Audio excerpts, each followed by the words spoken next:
Estamos aquí reunidos por iniciativa del Instituto Ecuatoriano de Economía Política.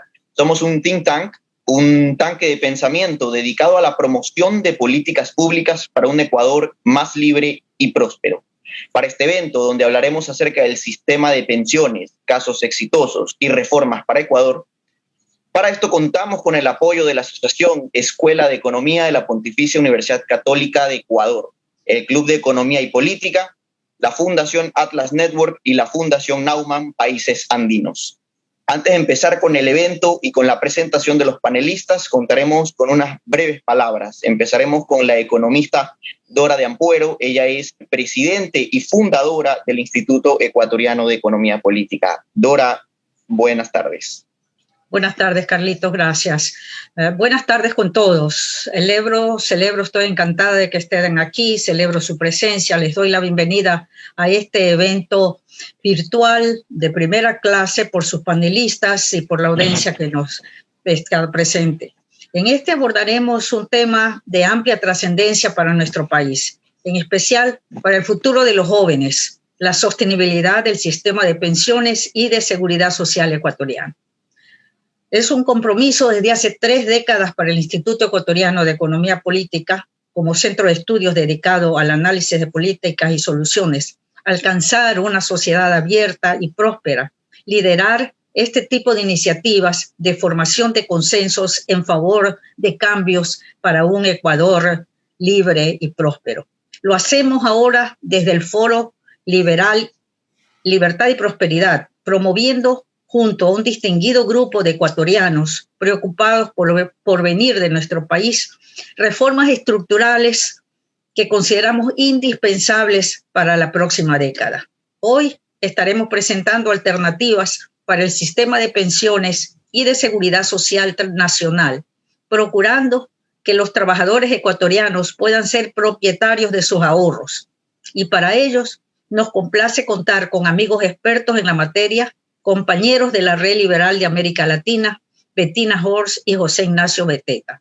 Ellos, junto a nuestro compañero de foro, el profesor Cristina Albuja, ofrecerá su mirada sobre experiencias exitosas en sus países sobre sistemas de capitalización individual y cómo estos, tal como planteamos desde la Fundación, pueden implantarse de forma gradual en nuestro Ecuador. Nuevamente, bienvenidos y gracias por acompañarnos. Muchas gracias, Dora, por sus palabras. Ahora contaremos con unas palabras de Estefanía Segovia. Ella es vicepresidenta del Club de Economía y Política. Estefanía, muy buenas tardes. Bueno, primero que nada, buenas tardes con todos. De la misma manera, les damos la bienvenida a este evento.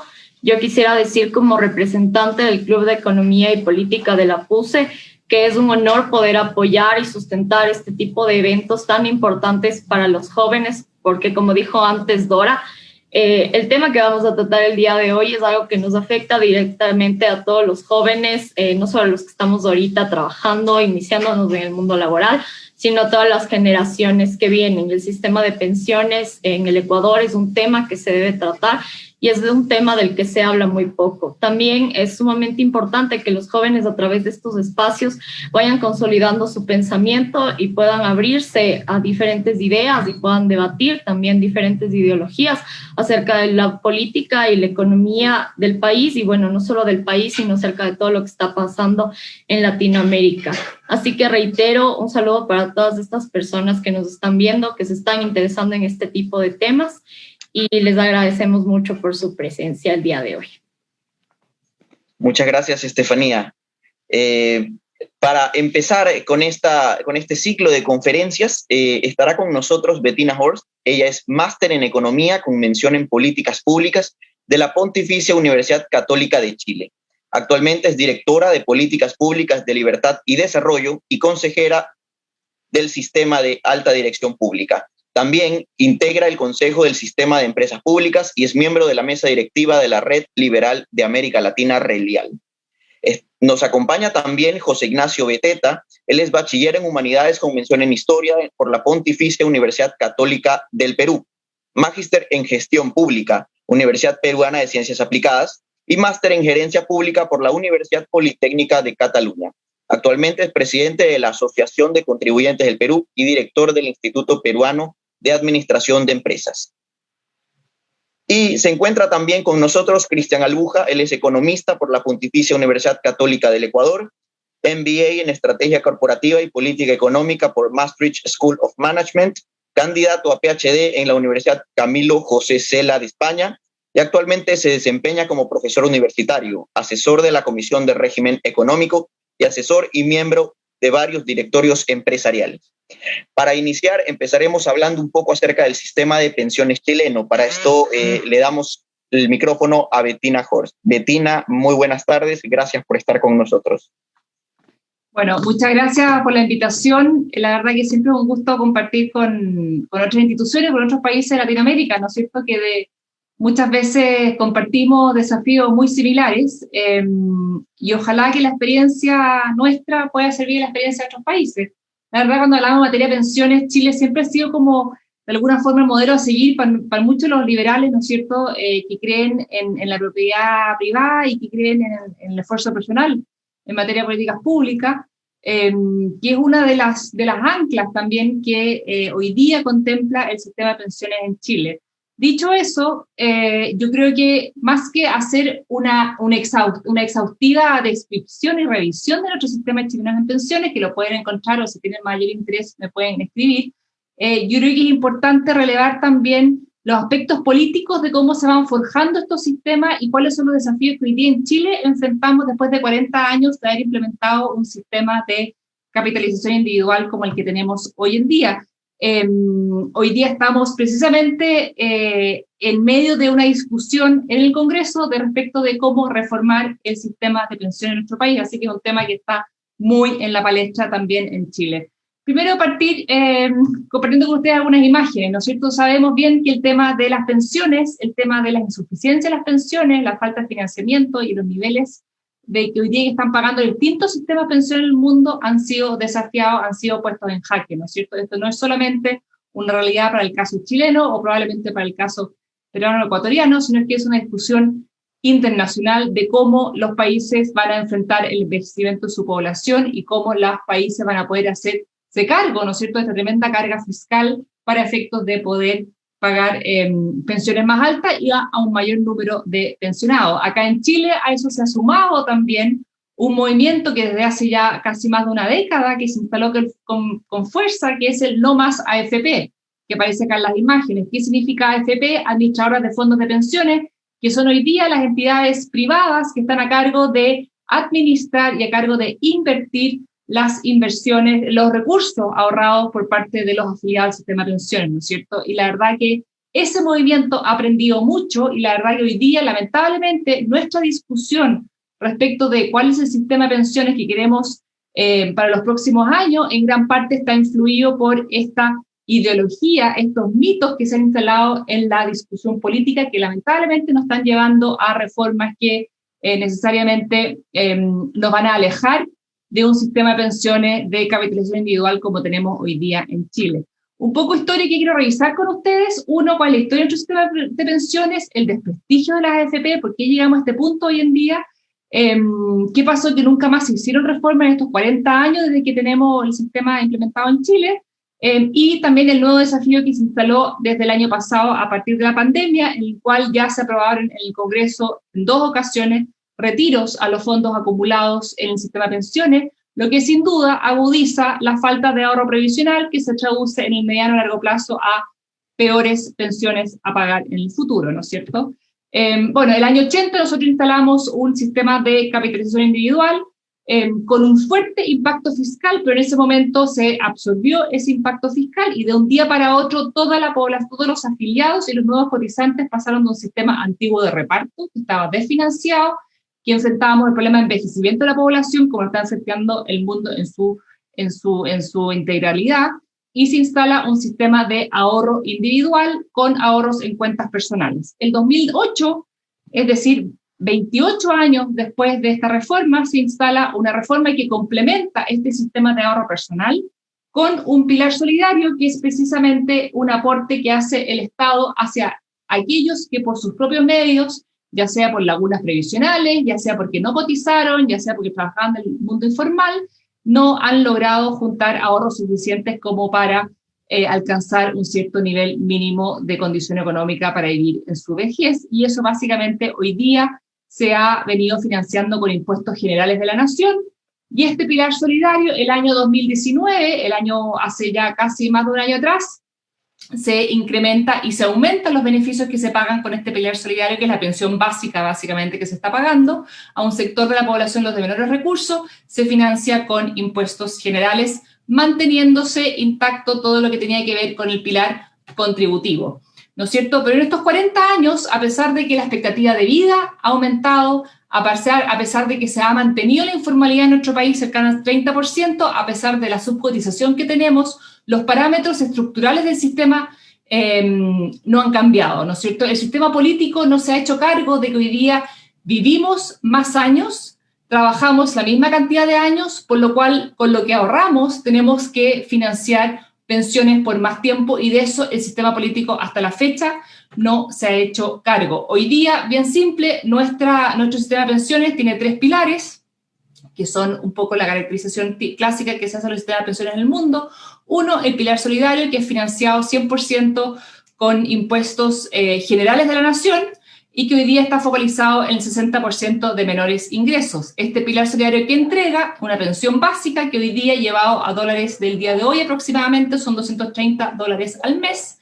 Eso para la gente que nunca ha cotizado, y para aquellos que tienen algún nivel de cotización en el sistema de ahorros previsionales. Hoy día el Estado complementa esa pensión autofinanciada con aportes fiscales, llegando a un aporte máximo para llegar a una pensión de $680 al mes. Es decir, dependiendo de cuánto es la pensión autofinanciada, es el aporte que se va haciendo. Esto no significa que todos reciben un complemento para llegar a 680, no, sino es que financia solamente para poder, en forma complementaria, complementar los ahorros desde el pilar contributivo hasta un máximo para aquellos que ya tienen fondos ahorrados, que genera una pensión de $680 al mes. Hoy día, una parte mayoritaria de la pensión de la población en Chile, de la población de más de 60, en el caso de las mujeres, más de 65, en el caso de los hombres, son parte de este pilar solidario, es decir, reciben una buena parte de su pensión. Hoy día depende de los recursos fiscales que se aportan.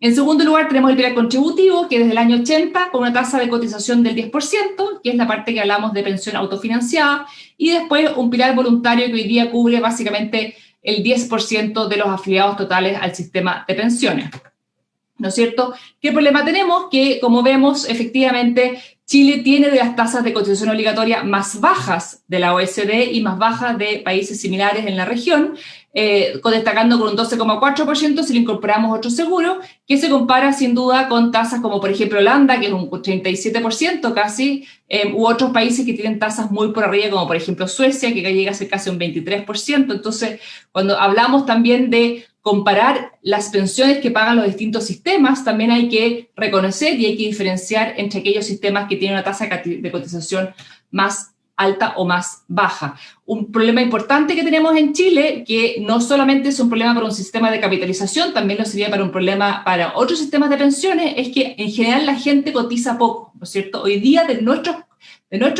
jubilados, en el caso de las mujeres, por ejemplo, solo el 41% cotizó más de 20 años, siendo que los que cotizaron más de 30 años solo un 13%, ¿no es cierto? Y la verdad que cuando uno simula un sistema de pensiones, en términos generales, se asume que la gente durante su vida activa va a ahorrar para su vida pasiva, pero la verdad que eso, en el caso de Chile, cuando uno empieza los números más en detalle, eso no se da.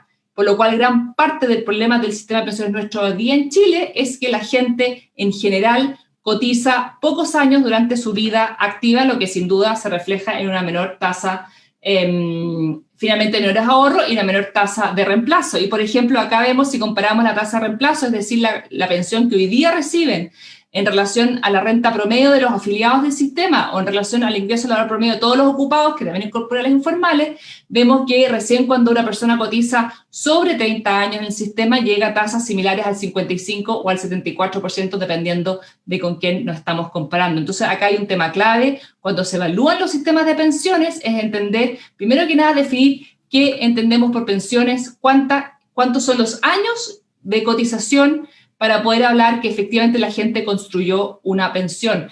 Y respecto al desprestigio de las AFP, que les partí comentando que hoy día un movimiento fuerte de no más AFP, básicamente se les responsabiliza de las bajas pensiones que paga el sistema, sin entender que al final del día las AFP básicamente lo que hacen es administrar los fondos. Ellos no son responsables de definir la tasa de cotización, ni la expectativa de vida, ni ninguno de los parámetros del sistema. Eso tiene que definir el sistema político. Y hoy día, lamentablemente, se construye un relato en Chile de que el sistema de pensiones paga pensiones bajas por culpa de las AFP, responsabilizándoseles a ellas, incluso diciendo que se han robado la plata, siendo que los AFP lo que han hecho es guardar esos recursos, invertirlos, y en eso han sido tremendamente eficientes. Sin duda que desde hace tiempo atrás ya estamos hablando de la necesidad de tener una reforma. Hemos tenido 2 comisiones presidenciales, el 2008 y el 2015, y la verdad que desde el mundo político ha sido imposible avanzar en una reforma con ajustes más bien estructurales, ¿no es cierto? Y el año pasado, como les decía, tuvimos en 2 ocasiones un retiro de los fondos de pensiones aprobados por el Congreso, lo que sin duda hace que caigan los ahorros en el sistema y va a generar un efecto de caída en las pensiones autofinanciadas, ¿no es cierto? Que va a ser un problema de mediano-largo plazo. La reforma que hoy día estamos discutiendo es aumentar la tasa de cotización, aumentando del 10 a un 16%, pero lamentablemente hoy día es instalado con fuerza y también apoyado por sectores de centro-derecha o sectores más liberales, por decirlo así, la idea de que una parte de ese componente, esa mayor cotización, vaya a un fondo de reparto. Es decir, mientras el mundo se moviliza hacia sistemas de cuentas de ahorro personales o un sistemas que reconocen el esfuerzo de ahorro de los trabajadores como de su propiedad, en Chile lamentablemente estamos volviendo atrás, volviendo a un sistema de reparto donde con una parte, con un 3% de este mayor aumento de cotización que se está promoviendo, iría a un sistema de reparto para pagar hoy día mejores beneficios a determinados contribuyentes, lo cual sin duda nos tiene muy preocupados. Lamentablemente el sistema político no se hace cargo de la necesidad de abordar, discutir al menos, elevar la edad de jubilación. No hay una campaña abierta y agresiva para efectos de ir reduciendo la informalidad en el sistema, y además hoy día la nueva cotización que va a ser sí de beneficio del trabajador, que es de dueño del trabajador, lamentablemente hoy día se ha planteado de que no pueden ser administradas por las AFP y se está creando una nueva institucionalidad, nuevas administradoras de fondos, que lamentablemente eso implica duplicar los costos en comisión de administración, duplicar lo que finalmente le cuesta el afiliado la administración de sus ahorros en el sistema. Entonces, más que detalles específicos, lo que les quiero transmitir es que un sistema de ahorro de cuentas individuales sin duda es la única forma de abordar en el mediano plazo un sistema de pensiones financiables en el mundo, financiables en el tiempo, ¿no es cierto? Lamentablemente, se han instalado en Chile muchos mitos de por qué se pagan bajas pensiones y se han responsabilizado a las AFP, siendo que ellos el único rol que tienen hoy día es administrar los recursos y en ningún caso son los responsables de los montos finales que se van entregando. Por lo cual, mi alerta es con todo lo difícil que es instalar un sistema de cuentas de ahorro individuales por el cargo fiscal que tiene, etcétera, pero también es relevante permanentemente durante todo el diseño, durante toda la implementación y durante toda la vigencia de un programa de pensión, un sistema de pensiones de este tipo, siempre colocar el foco que las pensiones o el resultado es el resultado del sistema de pensiones y no de aquellos actores privados que quizás pudieran intervenir en uno o en otro aspecto del sistema. Eso es muy resumido en los 10 minutos que me dieron, que ya me pasé un poco, así que las dudas que hayan quedado las podemos dejar para el final. Gracias. Muchísimas gracias, Bettina, por tus palabras. Ahora seguiremos hablando acerca del sistema de pensiones peruano. Para esto estará con nosotros José Ignacio Beteta. José Ignacio, por favor, el micrófono es suyo. Gracias. ¿Se ve la presentación? Sí. Gracias. Sí, está claro. Sí, a ver, hay varias tendencias que están en la misma línea con lo que nos ha comentado Bettina. La primera es, evidentemente, la falta de prestigio, el desprestigio de las empresas o de las administradoras de los fondos de pensiones. En segundo lugar, esta natural, comprensible, pero irracional en su forma, eh, tendencia o búsqueda de que haya un aporte más solidario, un componente más solidario en el sistema, que estamos en la misma situación aquí en el Perú con un fuerte ruido con respecto a ese tema. Y lo tercero, efectivamente, el tema polémico de la modalidad de inversión, o sea, qué tanto invierte, cómo invierte, dónde invierte, que, digamos, es un tema muy técnico, muy técnico, con muchas variables que no son manejadas por las administradoras de los fondos, efectivamente, pero que hace ruido en una sociedad que cada vez se vuelve un poco más paternalista, más estatista, que creo que es lo que está en el trasfondo, ¿no? Culturalmente, nuestras generaciones más jóvenes se están volviendo, ojalá por un supuesto sentido de solidaridad, más apegadas a argumentos y a ideas que tienen que ver con una solidaridad que viene del Estado. El problema no es la solidaridad, el problema es el Estado, como ya lo sabemos, ¿no? Pero bueno, entonces yo, complementando, en verdad, construyendo sobre lo que ha dicho Bettina, voy a hablar un poco del Perú en términos también explicativos, digamos, ¿no? A ver, el sistema peruano tiene también, tiene 30 años, fue el hermano menor del sistema chileno, ¿no? Nosotros tratamos de copiar el sistema chileno en el Perú.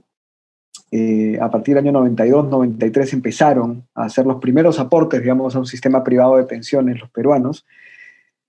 Pero, digamos, después de 30 años, esto es un pequeño diagnóstico, o sea, tenemos una realidad acá sí mucho más crítica que la chilena, digamos, ¿no? Y después conoceremos la ecuatoriana, que me interesa mucho saber cuál es la propuesta que tienen, pero, a ver, aquí en el Perú, solamente el 30% de peruanos cotizan en un sistema de pensiones. Cuando hablamos de la población económicamente activa, digamos, ocupada.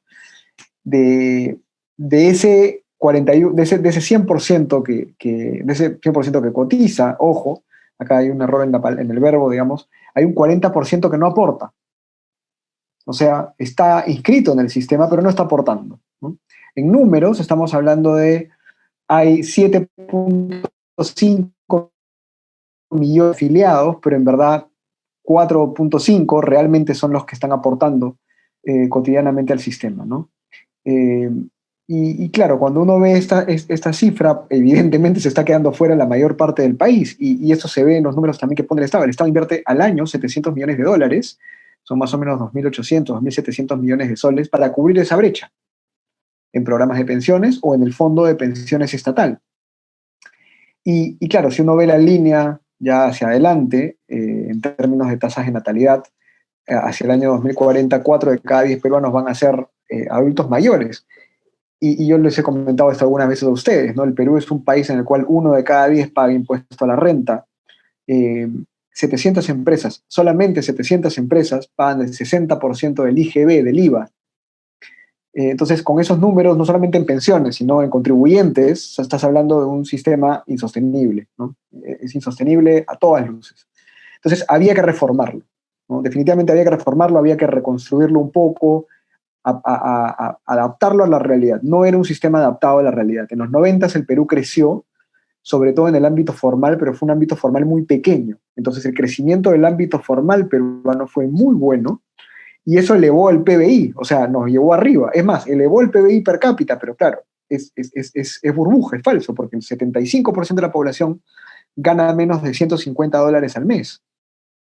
El otro 25% es el que gana $6.000, $7.000, $8.000 al mes en promedio. Entonces, claro, al final terminas haciendo la suma y te sale bien, ¿no? Entonces, el milagro peruano era en verdad un milagro del sector formal peruano, pero no de toda, digamos, la población. El 40% de informalidad chilena es envidiable. Nosotros ahorita estamos llegando al 76% después del COVID, y estamos recuperando un 30% de pobreza de haber estado en 19-20. Entonces, bueno. Además, a este sistema peruano de pensiones ya le habíamos metido golpe, ¿no? O sea, ya le habíamos pegado, ¿no? En el 2014, se permitió que uno pudiera retirar el 25% de tus aportes para una primera vivienda, para una hipoteca, y se aligeraron los parámetros para poder retirar fondos cuando tendrías a una situación de invalidez o de discapacidad. En el 2015 se aprobó el REJA, que es el régimen especial de jubilación anticipada, cuando tenías una cantidad de tiempo sin trabajar, ¿no? Entonces te jubilabas. Lo interesante acá es que tanto para el régimen especial como para esta devolución del 95.5%, que fue un golpe durísimo para el sistema de pensiones, lo que empezó a ocurrir es que las personas que sacaban su plata no llegaban a los 65 años. Entonces empezaron a sacar plata chicos de 38, 40, 45 años, ¿no? Lo cual no tenía ningún sentido. Y luego con el COVID efectivamente tuvimos dos tandas, una tanda en abril de retiros y otra tanda hacia noviembre, que todavía se está llevando a cabo. En este momento uno puede retirar parte de sus fondos de las AFPs hasta el 31 de marzo, me parece. Entonces tenemos un sistema descapitalizado, ¿no? O sea, que ya está recibiendo muchos golpes, un sistema pequeño, con pocos aportantes, y que además efectivamente, como lo planteo acá, ya tenía vicios congénitos, ¿no? O sea, nosotros cuando creamos el sistema privado de pensiones mantuvimos el sistema estatal, que es un sistema absolutamente obsoleto. El sistema privado tiene cuentas individuales, el sistema estatal no. El sistema estatal es una bolsa en la que la plata entra y ningún peruano es dueño de nada. El sistema estatal es un sistema en el cual si tú no presentabas tus 20 años de boletas de aportes, no te daban tu pensión al final de los 20 años de aportes. Si presentabas 19 años con 11 meses, no te lo daban. Y esa normativa recién cambió el año pasado, porque pero es de locos que haya durado tanto tiempo, ¿no? Bueno, el año pasado con el COVID cambió esta directiva, digamos, y entonces se bajó a 12 años de aportes, 10 o 12 años de aportes. Entonces, el sistema estatal coexiste con este sistema privado, lo cual es una distorsión tremenda, ¿no? Hay poca competencia en el sistema. Betina lo sabe mejor que yo no soy un especialista en fondos de inversiones. Parece que sí, o sea, parece que nuestro sistema financiero el sistema financiero peruano ha sido muy sólido en el tiempo, pero el sistema financiero está enganchado al sistema de pensiones y está enganchado a los grupos económicos más grandes del Perú. Entonces, muchas de las inversiones de las AFPs terminaban yendo a empresas que eran de grupos económicos que tenían participación en los fondos de pensiones y a la vez tenían participación en los bancos. Entonces era un tema, digamos, complicado. Sabíamos nosotros los peruanos si estaban invirtiendo donde había más plata o donde estaba, digamos, su plata. Era muy difícil de calibrar. Y eso, de hecho, alimentó el desprestigio aquí en el país mucho tiempo, ¿no? Los costos administrativos siempre han sido un tema, ¿no? Pero, digamos, el problema de base está en algo que también mencionó Betina, ¿no? O sea, si no tenemos formalidad y no tenemos generación de riqueza, no puedes, digamos, tener un sistema de pensiones sostenible. Entonces, las barreras al trabajo formal son el principal problema. Ahora, ¿qué se ha hecho aquí en el país? El año pasado, a fines del año pasado, se creó una comisión para reformar el sistema de pensiones. Y felizmente el proyecto de ley todavía no ha sido aprobado. Es un proyecto de ley que presentó una congresista a la cual yo conozco y yo creo que es una persona bien intencionada, pero el proyecto tenía muchos vicios, ¿no? Creaba una entidad estatal que iba a manejar un solo sistema, pero que esta entidad estatal iba a generar las licitaciones de los fondos directamente, supuestamente generando más competencia, pero iba a tener la potestad o la capacidad de intervenir en el tipo de inversión que se hacía. Además, efectivamente, creaba en la cuenta del ciudadano actual, calculo que no es retroactivo, así que sería a partir de ahora, del presente hacia el futuro, creaba un porcentaje para un aporte solidario, que eso no existía. En el Perú, las cuentas individualizadas de las AFP siempre han sido todo de capitalización individual. Ahora habría un porcentaje, digamos, para un aporte solidario, digamos, pero no se dice cuál es el aporte. Entonces, según la comisión que se creó y según los asesores que estuvieron en el proyecto, se copiaría, digamos, un modelo más inglés que tiene el 25-75, o sea, 75 individual, 25 de aporte solidario. Pero bueno, y tenía otros vicios más, porque para empezar, prácticamente le daba muerte a las AFPs. O sea, no decía que las iba a eliminar, pero al decir que a partir de ese momento el Estado iba a licitar y por lo tanto todas las licitaciones pasaban por esta entidad, lo que hacía era dejar a las AFPs un costado.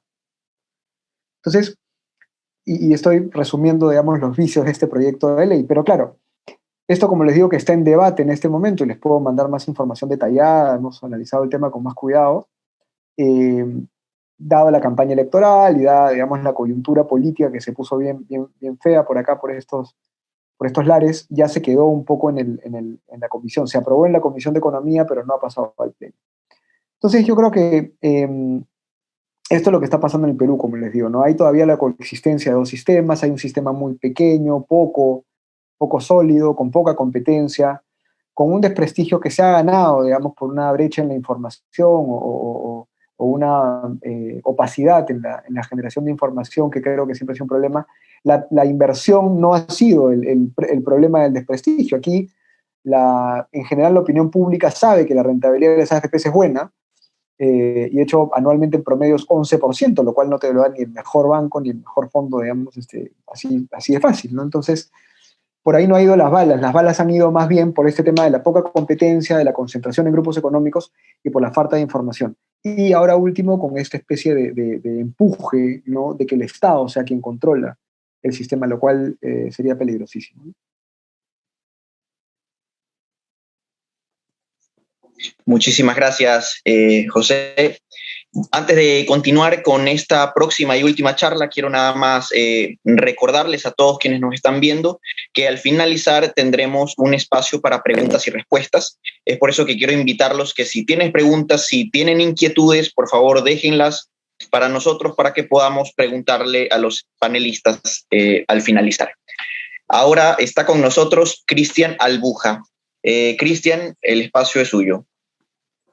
Gracias. Bueno, muchísimas gracias, Dora. Gracias por la invitación en tu nombre a todo el instituto. Yo creo que, bueno, voy a tratar de ser rápido. Un gusto compartir con Bettina y José Ignacio este foro. Voy a ir directamente, yo creo que al grano, ¿no? Hay un análisis que queremos hacer, un diagnóstico de las pensiones en Ecuador y una propuesta que tiene que ver con el Foro de Libertad, que básicamente creo que es importante analizarlo.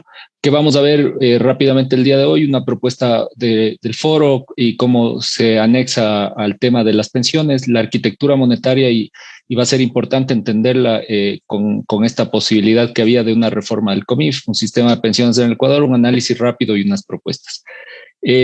Básicamente, que revisemos qué plantea el foro. El foro, casi los que estamos acá lo conocemos, pero seguramente los puntos importantes son la reducción del tamaño del Estado, una reforma laboral para incluir a todos, un país de trabajadores y propietarios, una internacionalización del sistema financiero y acuerdos comerciales de apertura comercial. Como vemos, los tres primeros seguro van totalmente dirigidos o tienen relación con el sistema de seguridad social y cómo entenderlo en ese aspecto. Para esto, iniciemos con esta idea de esta arquitectura monetaria en el Ecuador y por qué decía que es importante. Ustedes conocerán y del gobierno que tuvimos anteriormente de Rafael Correa, cambió la Constitución y en el 2008 genera una reestructura integral para la parte monetaria y financiera en el Ecuador. En el 2014 hay un cambio en el Código Monetario Financiero, el cual básicamente lo que, entre otras muchas cosas, cambia la estructura y la arquitectura monetaria, pero le quita la independencia al Banco Central. Y evidentemente hoy en día, y esto comentarlo porque es de gran importancia, se intentó por el gobierno de turno de Lenín Moreno una ley de defensa de la dolarización que básicamente no ha sido hasta hoy aprobada. Esperamos que ni siquiera aceptada por la Asamblea, esperamos que en los próximos días sea aceptada. Pero ¿por qué quería topar esto? Quería topar esto porque esta reforma que plantea la ley de la defensa de la dolarización plantea dos puntos importantísimos y entre ellos uno que lo quisiera recalcar, que es volver a esta estructura de 4 balances, a esta estructura que se la perdió con las reformas del gobierno anterior de Rafael Correa, a esta estructura en la cual, si vemos el segundo balance, vamos a ver que efectivamente registra parte de lo que tiene que ver con el Banco del Instituto Ecuatoriano de Seguridad Social, que es el Banco de la Seguridad Social en el Ecuador, y que cubre los activos de las reservas remanentes una vez cubiertos del primer sistema. O sea, estamos generando que existe una seguridad en lo que tiene que ver con el dinero que queda en la banca del Instituto de la Seguridad Social. Y el tercer balance, que es aquel que tiene los depósitos del sector público no financiero desde el punto de vista de la arquitectura ecuatoriana, tiene los depósitos de la Seguridad Social. Al no tener una independencia actualmente ni técnica ni en sus decisiones de política económica, básicamente el Banco Central, lo que pone es en mucho riesgo este dinero que depende de la seguridad social. Entonces, creo que es un tema que de lo general hay que tomarlo en cuenta, y rápidamente nos pasamos ahora sí al sistema de pensiones en el Ecuador, que es bien interesante. Primero, el sistema de pensiones en el Ecuador se compone de varias entidades de seguridad social, no solo es uno. Tenemos nosotros aquí el Instituto Ecuatoriano de la Seguridad Social, el IES, que es básicamente donde están todos los trabajadores públicos privados, ya lo vamos a ver más adelante, el Instituto de la Seguridad Social de las Fuerzas Armadas, el Instituto de la Policía Nacional, el Servicio de Cesantía de la Policía Nacional y otros fondos complementarios previsionales, que esto básicamente es lo que determina el ente regulador, que es la Superintendencia de Bancos. El Instituto de Seguridad Social es una entidad pública descentralizada, creada por constitucional de la República, autónoma en su normativa administrativa, financiera y presupuestaria, pero como vamos a ver un poco más adelante, evidentemente esto no es así, porque el Consejo Directivo está integrado en forma tripartita por un representante de los asegurados, uno de los trabajadores y uno del gobierno, de la función ejecutiva, quien lo preside. O sea, básicamente está siendo presidido por alguien que lo pone el gobierno y por ende termina generalmente haciendo lo que el gobierno le dice. La seguridad social en el Ecuador tiene unos principios rectores que, bueno, básicamente son algunos que los podemos ver, pero algunos que efectivamente salen hacia otro nivel que no necesariamente deberían estar en las pensiones, que es la solidaridad, obligatoriedad, universalidad, equidad, eficiencia, subsidiariedad y suficiencia, que sería interesante que alguien que le interese puede entrar un poquito más al respecto. Los sujetos de protección en el Ecuador están obviamente los trabajadores dependientes, los autónomos, los de libre ejercicio, los administradores o patronos, los dueños de empresas, los menores que trabajan y los demás obligados en líneas generales. Pero adicionalmente nosotros, nuestro sistema, aparte de tener nuestro sistema de pensiones en el Ecuador, aparte de ser de varias instituciones, también cubre varias contingencias. Las contingencias que cubre son, por un lado, enfermedad, maternidad, riesgo del trabajo, por otro lado, la parte de pensiones como tal, y también cuestiones que difieren en otros países, que es la cesantía del seguro de desempleo. Y aquí tenemos adicionalmente otro seguro, que es el seguro social campesino. Entonces, una de las grandes diferencias que tenemos en el Ecuador es que adicionalmente la seguridad social se mete en el área de la salud, de la asistencia médica, y ese es un problema que como lo vamos a ver más adelante, debería ser resuelto. El sistema de pensiones en el Ecuador, según sus reglamentos, tenemos los lineamientos de políticas, la protección de la población afiliada contra la contingencia de quedarse sin empleo, y las prestaciones están dadas por una vejez ordinaria, una vejez por edad avanzada, por viudez, orfandad transitoria y demás. Rápidamente para comentar cómo es el cálculo en el Ecuador. En el Ecuador tenemos varias posibilidades de jubilarnos, como en otros países. Aquí básicamente se han dejado en algunos puntos de la siguiente manera: si tienes 60 años y 30 de aportes, si tienes 65 y 15 de aportes, 70 de edad y 10 de aportes, o 40 de servicio de una manera ilimitada. Después se calculan los 5 mejores salarios, los 5 mejores años en términos de salarios, y se hace un cálculo que con un factor según los años de aportación se termina calculando cuál es el valor que va a recibir como su pensión, llegando al año 40 a ser del 100% o el factor de 1, y a los 30, por ejemplo, 0,75, o a los 15 años de 0,56. Entonces es un factor que genera algún cálculo de esa manera.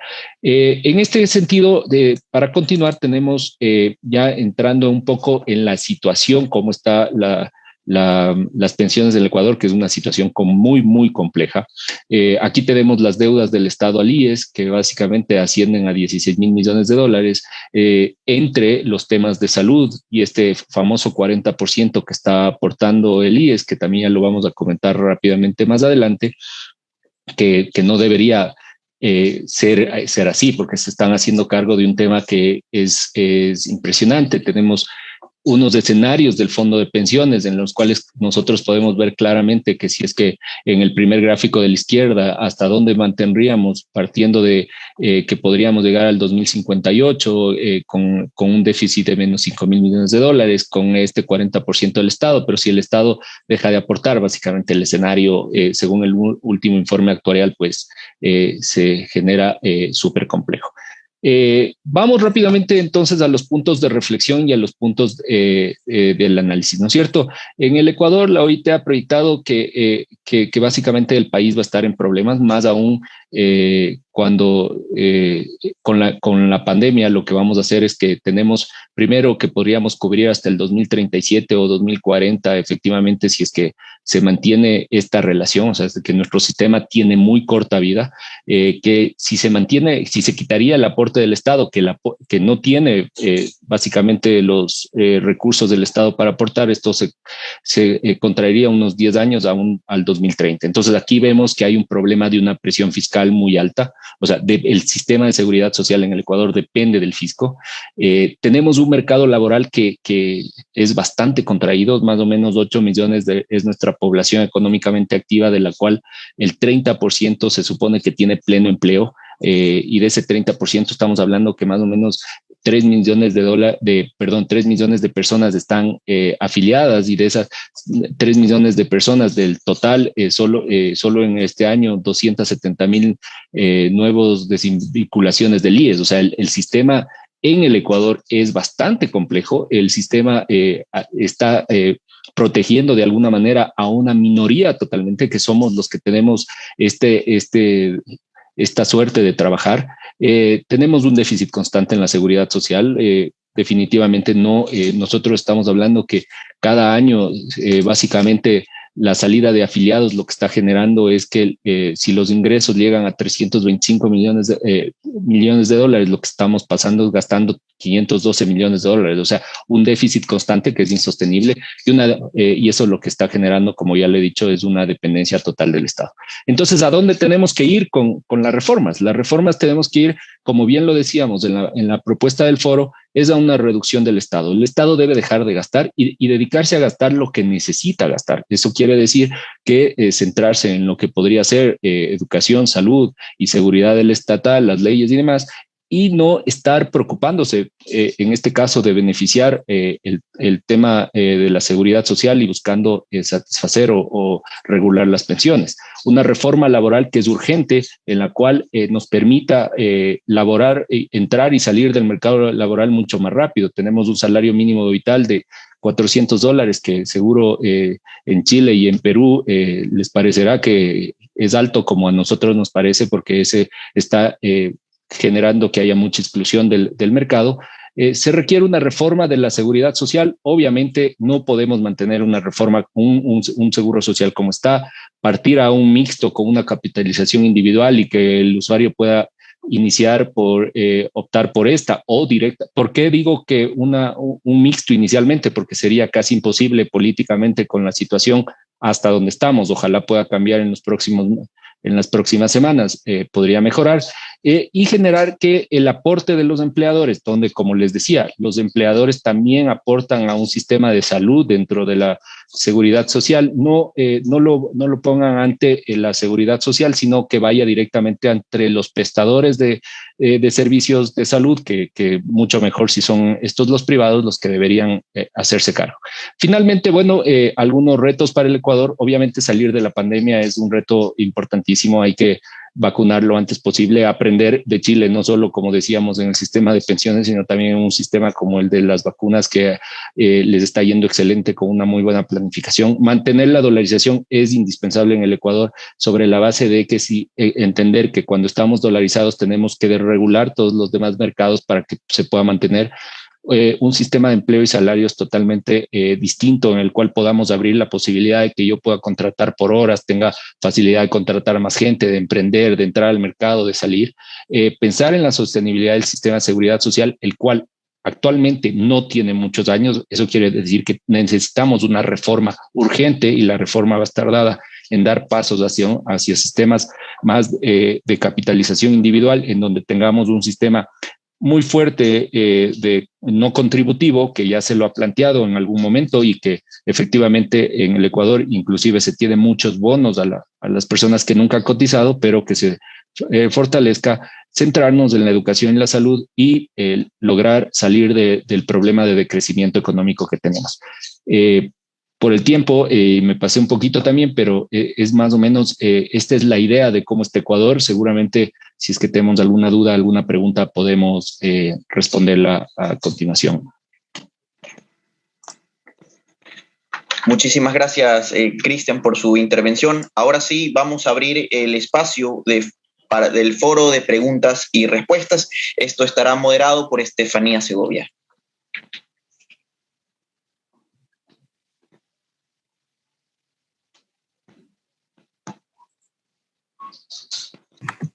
Perdón, mi micrófono estaba apagado. Bueno, en este momento vamos a comenzar con la ronda de preguntas para algunos de los panelistas y hemos recibido una pregunta a través de Facebook que nos dice: ¿realmente es exitoso el modelo para los chilenos si el promedio de las pensiones jubilares de los chilenos es igual o menos de la mitad del salario mínimo? El promedio de las pensiones es de $130,000 al mes. Los resultados para los trabajadores de Chile y Perú son espantosos. Lo exitoso de los sistemas de Perú y Chile es que es para los dueños de las AFP. Los chilenos tienen $200,000 millones de los afiliados que solo sirven para garantizar las operaciones económicas de las empresas más grandes de ese país. Por favor, no sé si José Ignacio o Bettina quisieran responder esta pregunta. Sí, a ver, yo creo que hay cierta sobre ideologización en esa pregunta y que no tiene mucho que ver con la realidad del sistema. Y un poco esa es la discusión que hemos tenido acá y que ha deteriorado mucho la discusión porque lamentablemente se ha ido construyendo a partir de mitos ciertas percepciones y que finalmente se implementan reformas a partir de esos mitos y que nada van a mejorar las pensiones futuras. Como les decía, el problema de las pensiones en Chile es básicamente la falta de cotización. Hoy día las pensiones que se están pagando a partir de los ahorros personales, sin duda que están afectadas por las bajas cotizaciones y también por los salarios bajos. Recordemos que Chile somos un país, hoy día nos ven como un país más desarrollado que el resto del continente, sin ser un país desarrollado, pero esto es un sistema que viene ahorrando a partir de este salario de hace 40 años atrás. Nosotros como una economía que venía creciendo, no sé, a tasa de 7% promedio durante una década, sin duda que también fue una población que su salario promedio fue creciendo en el tiempo, ¿no es cierto? Entonces también hay que tener cuidado de cómo vamos a evaluar el sistema de pensión y la suficiencia de eso. Y yo creo que acá es importante hacer presente, y también a partir de las propuestas que se hacen, como por ejemplo para el Ecuador o para otros países, de transitar hacia un sistema de capitalización individual. Los problemas que hoy día se presentan, por ejemplo, en Chile o en Perú, que el tema de la informalidad, que el tema de la subcotización, las lagunas previsionales, es un problema que también afecta a un sistema de pensiones, ya sea por reparto, ya sea nocional, etc. No es un problema solamente que le afecta a un sistema de capitalización, ¿no es cierto? Acá lo que permite avanzar en un sistema de ahorros en cuentas personales es que los recursos ahorrados por los trabajadores, logrados con su esfuerzo, están custodiados por las administraciones de fondos de pensiones y están ahí. Nunca les va a pasar que al final de 30 años van a llegar a abrir la caja y decir, hoy se abren los fondos, como pasa en muchos sistemas donde el poder político finalmente es el encargado de administrar los fondos. Entonces, hoy día, sin duda, que buena parte de los ahorros de los fondos de pensiones están invertidos en grandes empresas en Chile. Empresas que han dado trabajo, empresas que han permitido el progreso del país, que han generado productividad en el país y desarrollo para el país, ¿no es cierto? La pregunta de alguna forma desnuda la desconfianza respecto de cualquier sistema sobre la base del sector privado como promotor del desarrollo.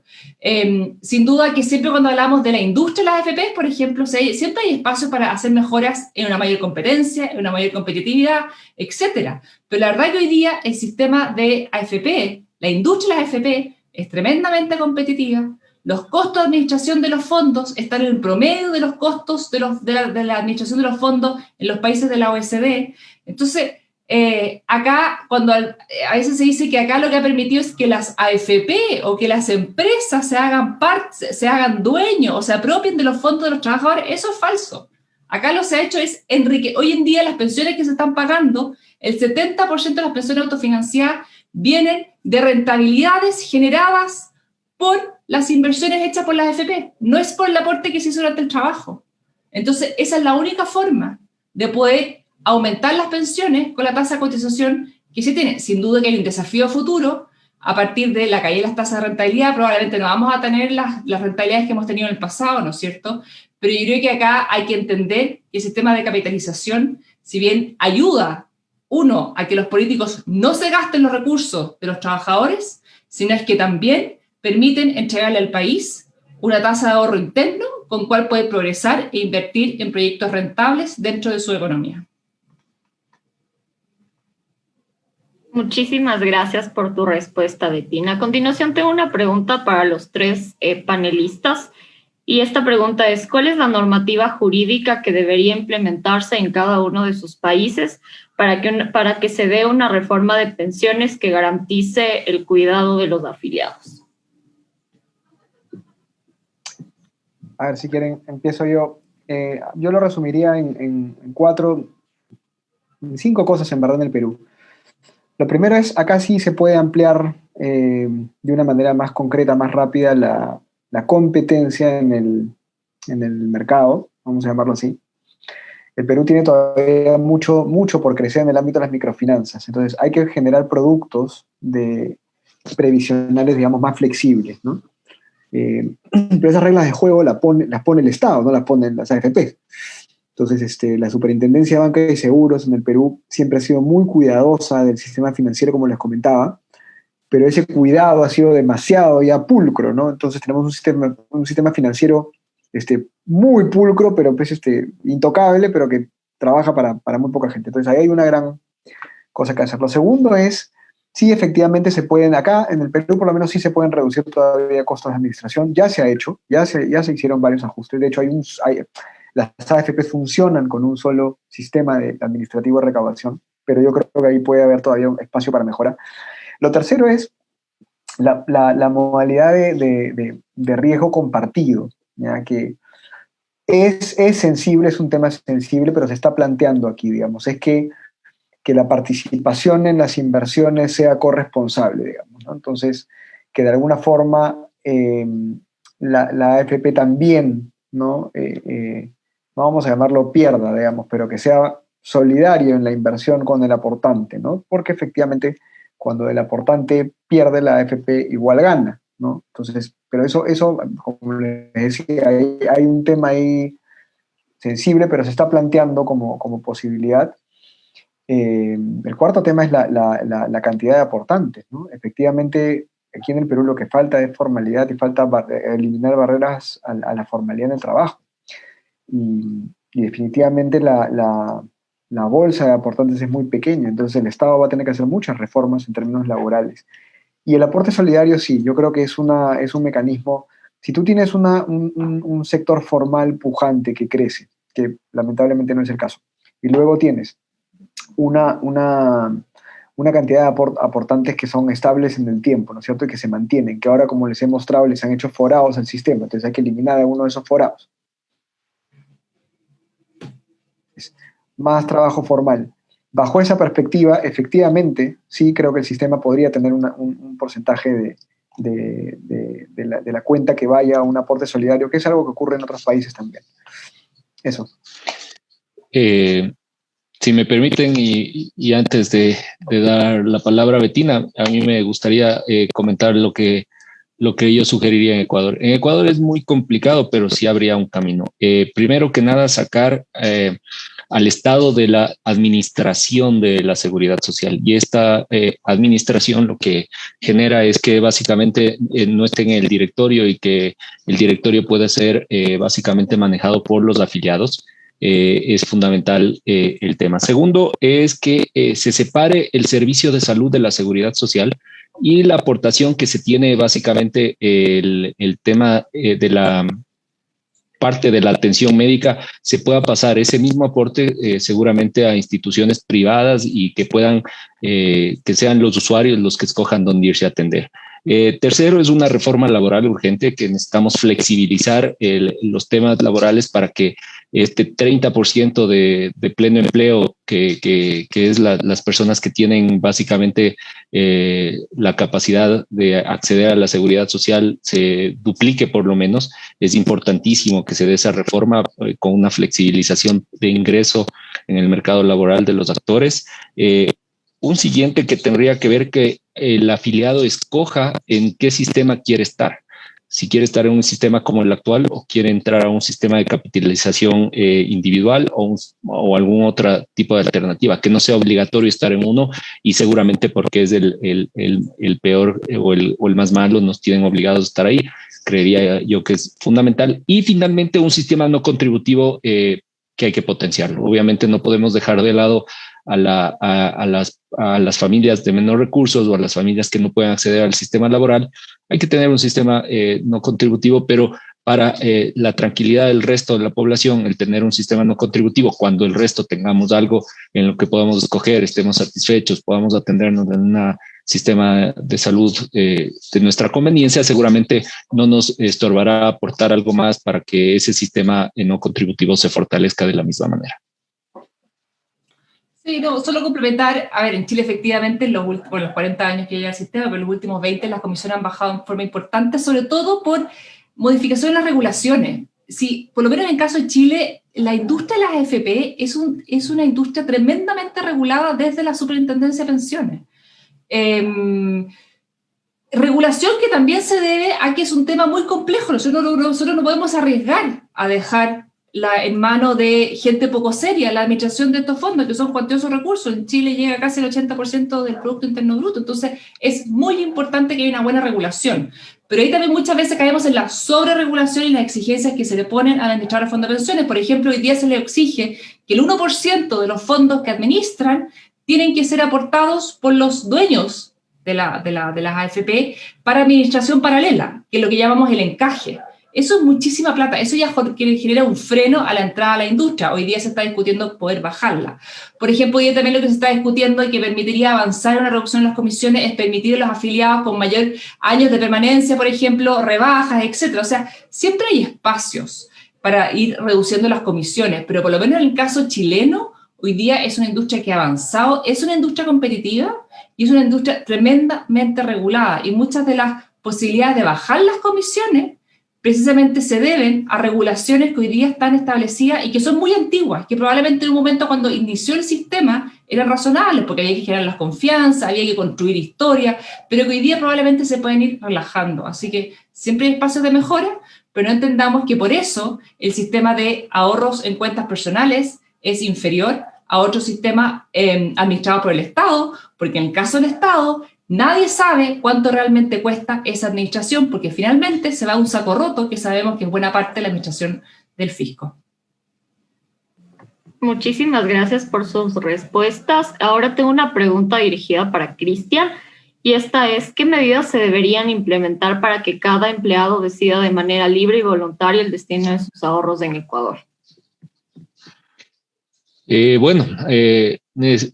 En principio necesitamos una reforma a la ley de la seguridad social. Esta reforma tendría que ser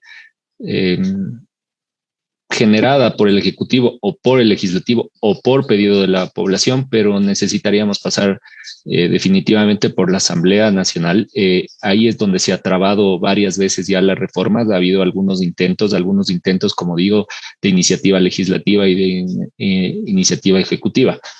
Es volver a recuperar las iniciativas y tratar de convencer básicamente a quienes nos están representando que esto es fundamental, que el sistema en Ecuador está debilitado, que no solo por el mismo sistema, sino por la situación económica. Entonces necesitamos estas reformas. Yo creo que hay posibilidad de hacerlo, pero es un trabajo que nos va a generar mucho esfuerzo a todos los actores quienes estamos presentes alrededor de esta necesidad, que básicamente somos todos. Todos vamos a llegar al punto de requerir básicamente el beneficio de la contingencia de quedarnos sin dinero por vejez, y vamos a requerir un seguro que nos cubra la seguridad social.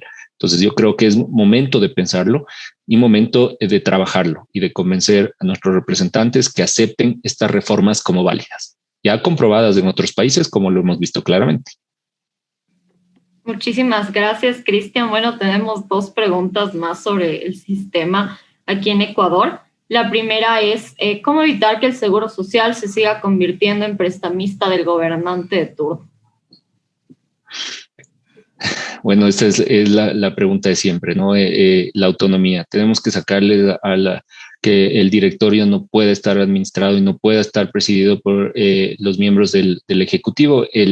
La seguridad social es de los empleadores y de los empleados, y son quienes deberían tener el control del directorio. En principio, esa debería ser el primer paso para que no perdamos el control.